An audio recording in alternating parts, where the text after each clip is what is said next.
What's the meaning of aggravating? Aggravating. Aggravating.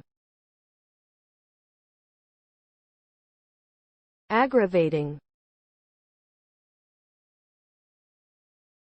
Aggravating. Aggravating. Aggravating refers to making something worse, more serious or more severe. It is often used to describe actions or situations that increase the negative impact of a problem or issue. For instance, if someone has a pre-existing injury and you aggravate it, it could cause further pain and damage.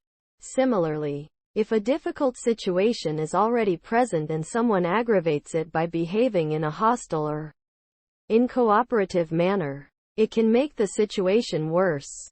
In short, the term aggravating implies worsening an already problematic situation.